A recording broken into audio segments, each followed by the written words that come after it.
Good afternoon students.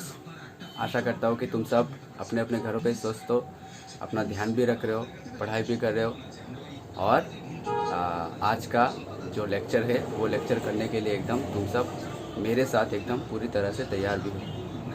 Students, मेरा तबीयत कुछ आज ठीक नहीं है, मेरा बहुत ही ज़्यादा तबीयत ख़राब है, फिर भी मैं तुम लोगों के लिए आज का एक लेक्चर मैं तुम लोगों के लिए लेके आया हूँ। और ये लेक्चर अगर हमने ख़त्म कर लिया तो जो चैप्टर हमने शुरू किया था इलेक्ट्रोमैग्नेटिक इंडक्शन, वो चैप्टर ख़त्म हो जाएगा, लेकिन यूनिट ख़त्म नहीं होगा। यूनिट का एक चैप्टर जो electromagnetic induction and alternating current जो यूनिट था, उसी यूनिट का एक चैप्टर इलेक्ट्रोमैग्नेटिक इंडक्शन, ये हमारा ख़त्म हो जाएगा। ठीक है, तो ये टॉपिक हम करते हैं। आज का ये टॉपिक का नाम है म्यूचुअल इंडक्शन। हमने सेल्फ इंडक्शन देखा था, कोफिशिएंट ऑफ सेल्फ इंडक्शन देखा था, उसके बाद हमने एनर्जी स्टोर्ड इन इंडक्टर देखा था, inductor in series, inductor in parallel, eddy currents, ये सब हमने देखा था। ठीक है, ये हमारा लास्ट टॉपिक है म्यूचुअल इंडक्शन। ठीक है, चलो आज का ये टॉपिक हम शुरू करते हैं। तो म्यूचुअल इंडक्शन क्या है?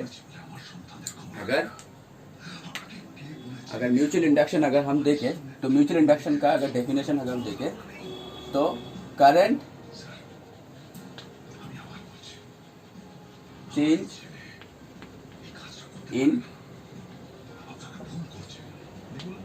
One coil, current change in one coil results the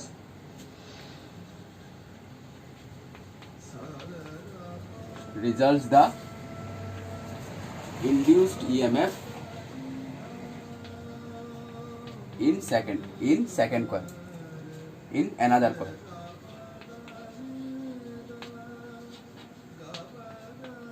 ठीक है, यही है म्यूचुअल इंडक्शन का एक ये कोई किताबी डेफिनेशन नहीं है, जस्ट समझाने के लिए मैं बोल रहा हूँ कि current change in one coil, अगर एक कॉइल पे करंट चेंज होता है यानी मैग्नेटिक फ्लक्स चेंज हो रहा है, तो करस्पॉन्डिंगली दूसरा कॉइल पे भी इंड्यूस ईएमएफ जनरेट होता रहेगा।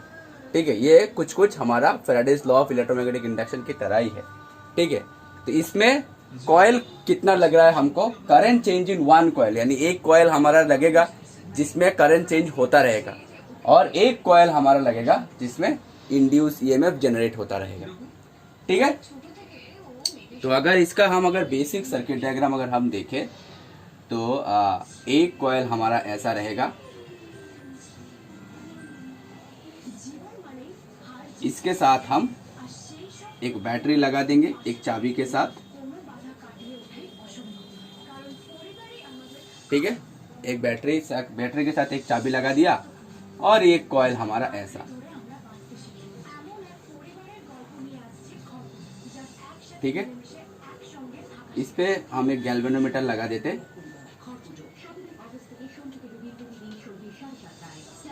ठीक है, इस कॉइल को हम नाम देंगे प्राइमरी कॉइल, इस कॉइल को हम नाम देंगे सेकेंडरी कॉइल। ठीक है, ये हमारा ईएमएफ हो गया ई, ये हमारा चाबी हो गया के, और ये हमारा गैल्वेनोमीटर। ठीक है, तो ये तो हो गया हमारा एक बेसिक सर्किट डायग्राम। तो जब हम चाबी हम लगा देंगे, जब ये की को हम क्लोज कर देंगे, जब इस चाबी को हम ऐसे लगा देंगे, इस चाबी को जब भी हम लगा देंगे तो एक करंट फ्लो होगा, ऐसे एक करंट फ्लो होगा।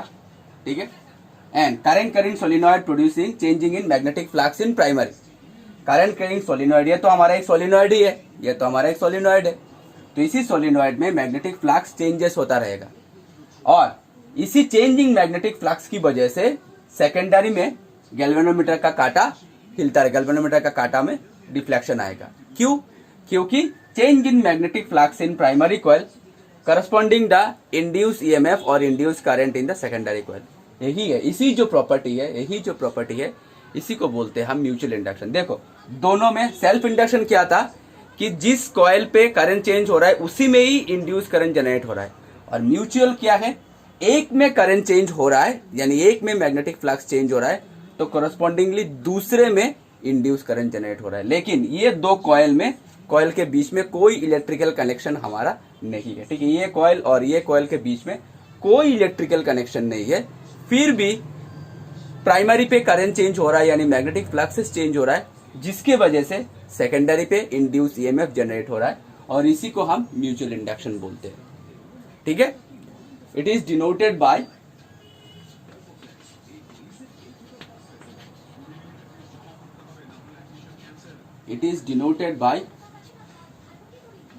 Capital M.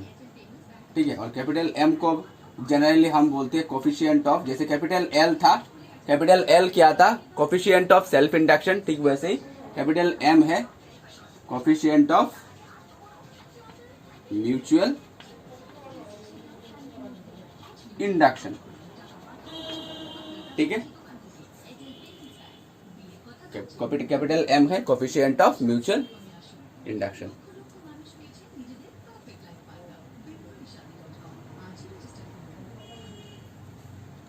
ठीक है, 1 मिनट स्क्रीन को पॉज करके ये सब उतार लो।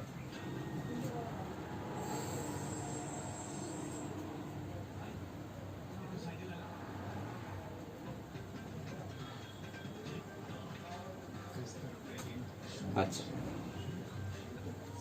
तो म्यूचुअल इंडक्शन क्या है? अगर current change in primary coil correspondingly induce EMF generated in secondary coil, यानी एक में करंट चेंज हो रहा है यानी मैग्नेटिक फ्लक्सेस चेंज हो रहा है, तो दूसरे में इंड्यूस ईएमएफ जनरेट हो रहा है। इसी प्रॉपर्टी को हम बोलते हैं म्यूचुअल इंडक्शन। ठीक है, अच्छा, तो अगर कुछ मैथमेटिकल एनालिसिस अगर हम करें,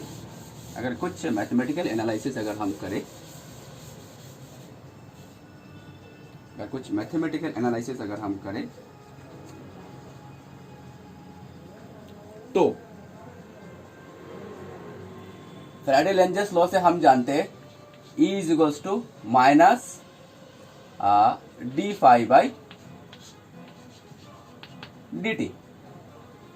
ठीक है, E is equals to minus d phi by D t, E is equals to minus d phi by D T. ठीक है, और कोफिशिएंट ऑफ, ठीक वैसे ही जैसे कि पहले था phi directly proportional to I, self induction के लिए हमने देखा था फाई यानी flux directly proportional to the current, और यहां से हमने सेल्फ इंडक्शन का निकाला था F is equals to phi is equals to L I, ये हमने निकाला था। ठीक है, तो ठीक वैसे ही म्यूचुअल इंडक्शन, ये तो था हमारा सेल्फ इंडक्शन के लिए, ठीक वैसे ही म्यूचुअल इंडक्शन के लिए भी सेम ही है, phi directly proportional to I, तो हो गया हमारा phi is equals to M I. ठीक है, तो हो गया हमारा phi is equals to M I. Okay, इसको दे देते हम इक्वेशन नंबर 1। ठीक है, तो डिफरेंशिएटिंग इक्वेशन 1, अगर इसमें हम इस इक्वेशन को अगर हम मैग्नीट्यूड से लिखे तो यहाँ का मॉड डाल दिया, तो मॉड डालने के बाद माइनस चला जाएगा, तो रह जाएगा हमारा d phi by D T. ठीक है, तो equation 1, differentiating equation 1 with respect to T,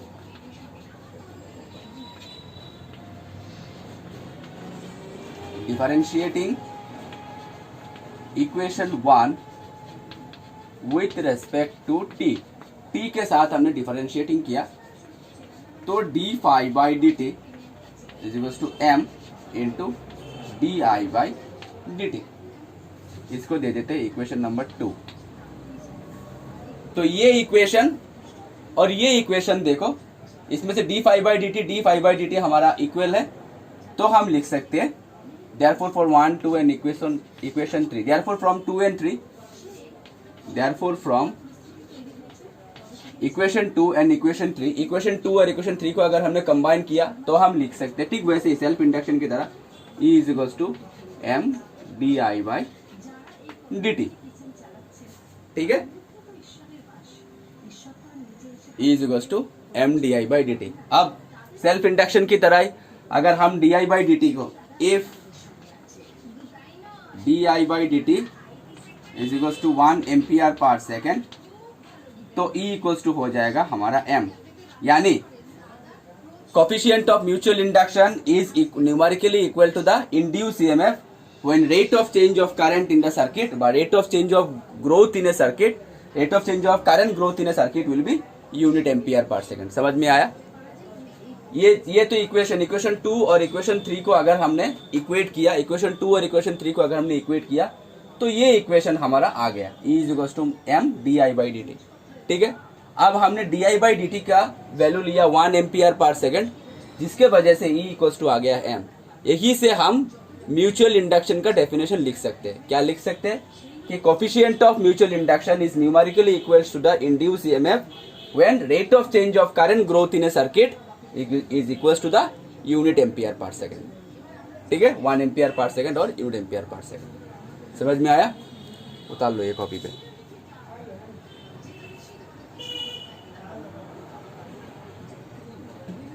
इसका ऐसा यूनिट है हेनरी, ठीक वैसे ही सेल्फ इंडक्टेंस की तरह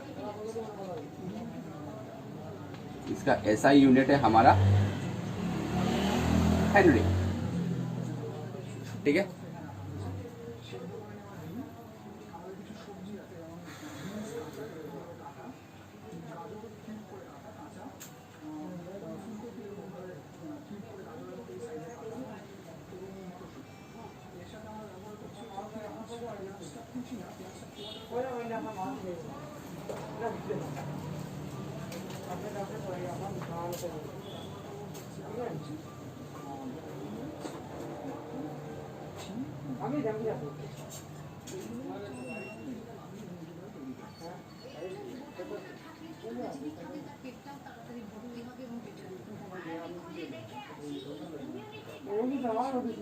उतार लिया।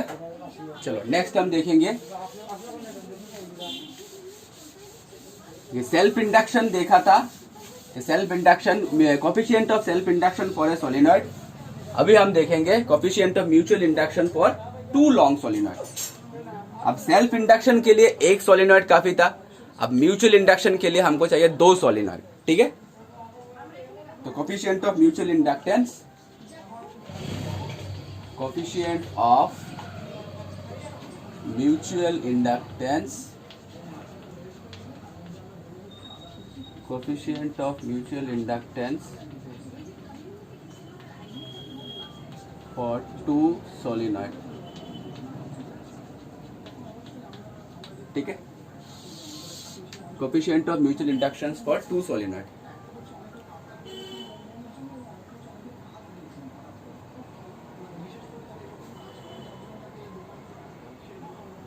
अच्छा, तो हम 2 सोलिनॉइड ड्रॉ करेंगे। एक सिलिंड्रिकल हम ऐसे ले लेते हैं, इसका क्रॉस सेक्शनल एरिया हमारा ए है, तो हम एक काम करते हैं,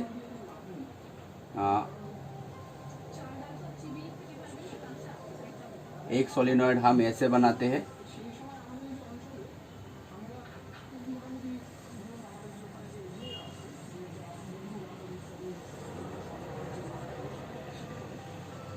एक सोलिनॉइड हम ऐसे बना लेते हैं। ठीक है, एक सोलिनॉइड हम ऐसे बना लेते हैं और एक सोलिनॉइड हम ऐसे बनाते हैं।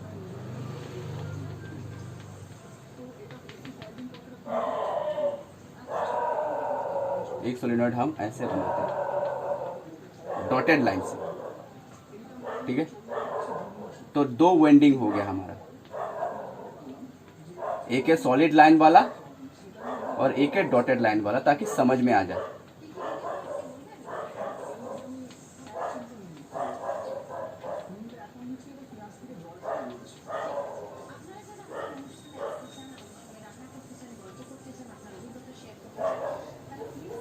ठीक है, तो इस सोलिनॉइड का वेंडिंग हम दे देते हैं N1 और इस सोलिनॉइड का वेंडिंग दे देते हैं हम N2। सॉलिड वाला N1, डॉटेड वाला N2, तो 2 सोलिनॉइड हमारा हो गया। ठीक है, इसका दोनों एक सोलिनॉइड का क्रॉस सेक्शनल एरिया है हमारा A। ठीक है, तो पहला वाला जो कॉइल है इसको हम नाम दे देते हैं प्राइमरी कॉइल P, और दूसरा वाला जो डॉटेड कॉइल है इसका हम नाम देते हैं कॉइल S, सेकेंडरी कॉइल। तो primary coil, secondary coil, 2 coil हो गया। अब दोनों कॉइल के बीच में हमारा म्यूचुअल इंडक्टेंस आएगा। स्क्रीन को पॉज करके डायग्राम उतार लो।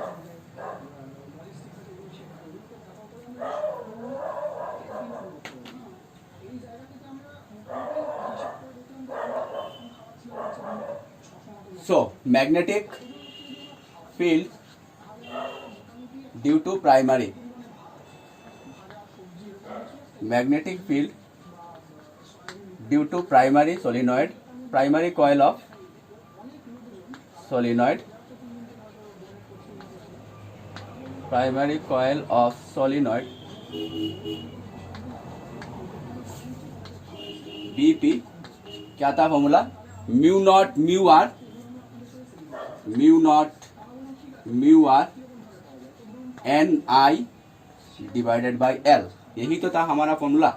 तो प्राइमरी के लिए N1 होगा, B primary magnetic field for primary BP is equals to mu naught mu r N1 I divided by L। Now flux phi is equals to, primary के लिए भी क्रॉस सेक्शनल एरिया हमारा A है, secondary के लिए cross sectional area भी हमारा same ही है। तो अगर cross sectional area primary coil के लिए और सेकेंडरी कॉइल के लिए सेम ही है तो दोनों का फ्लक्स भी हमारा सेम ही आएगा। ठीक है, देखो प्राइमरी कॉइल का एरिया हमारा सेम है, सेकेंडरी कॉइल सेम ही सिलेंड्रिकल वायर पे है, तो सेकेंडरी का भी क्रॉस सेक्शनल एरिया हमारा ए ही है, तो दोनों का फ्लक्स हमारा सेम ही आएगा। ठीक है, तो BP इंटू ए यानी हो गया हमारा mu naught mu r N1 I A divided by L। ठीक है,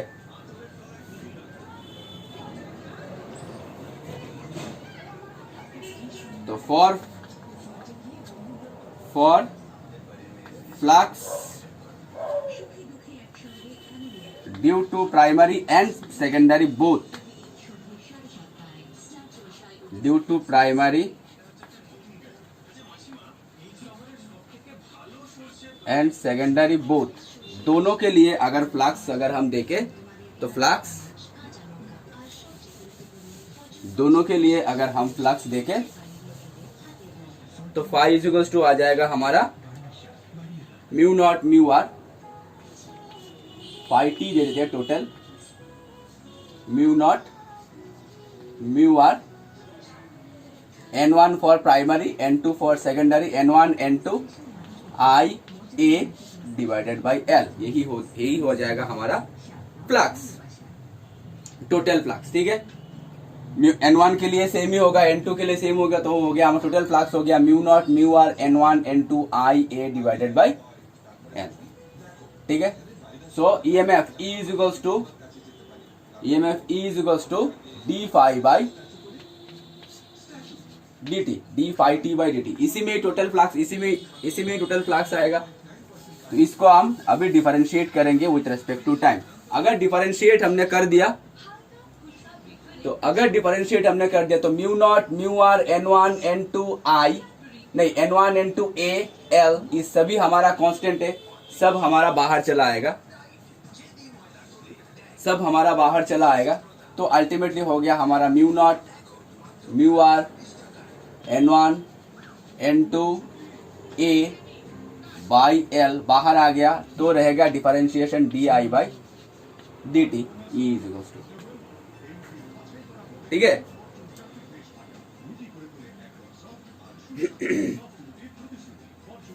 and we know that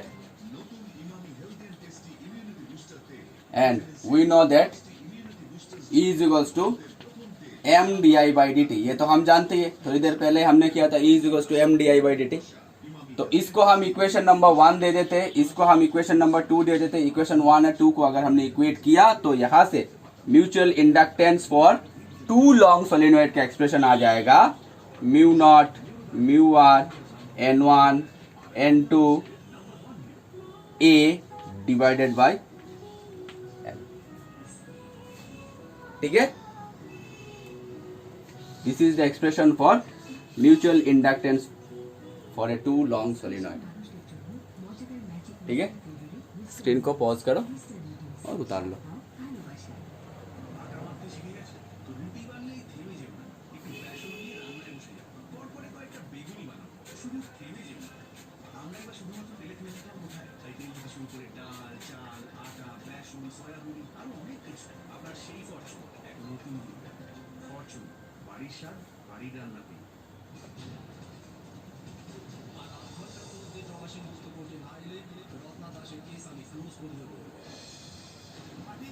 ठीक है, समझ में आया? तो एक नोट है, नोट में क्या है कि अगर दोनों कॉइल अगर सीरीज पे रहे या फिर पैरेलल पे ले, ठीक है, when the two coils are magnetic field in same direction, the net inductance of circuit is given by when the two coils produced magnetic field in same direction, when the two coils produced magnetic field in same direction, अगर same direction पे magnetic field produce किया, then net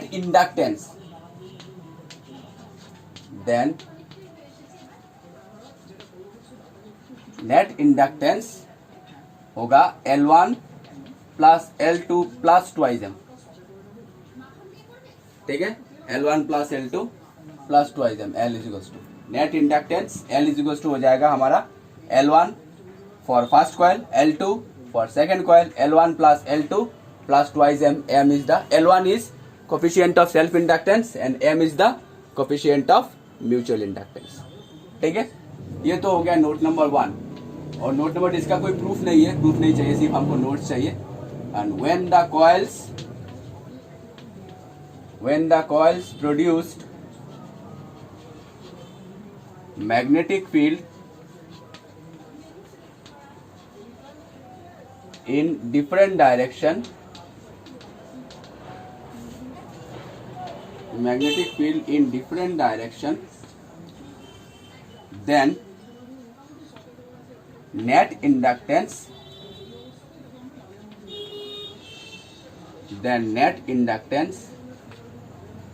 L is equal to हो जाएगा L1 plus L2 minus twice M, ठीक है। Different same direction पे रहा तो plus twice M, different direction पे रहा तो माइनस ट्वाइस एम, ठीक है। उतार लो एक कॉपी पे।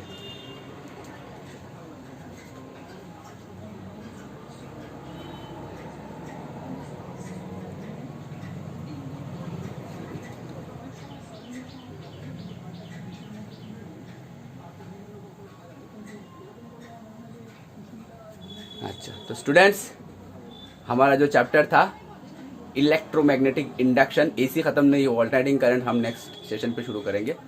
तो इलेक्ट्रोमैग्नेटिक इंडक्शन ये चैप्टर आज हमारा ख़त्म हो चुका है, लेकिन इस चैप्टर का न्यूमेरिकल्स हमको करना अभी बाकी है। तो न्यूमेरिकल्स करेंगे हम धीरे धीरे, और धीरे धीरे हम ऑल्टरनेटिंग करंट भी शुरू करेंगे। तब तक के लिए अपना ध्यान रखना, पढ़ाई करते रहना, stay safe, stay at home. Thank you so much.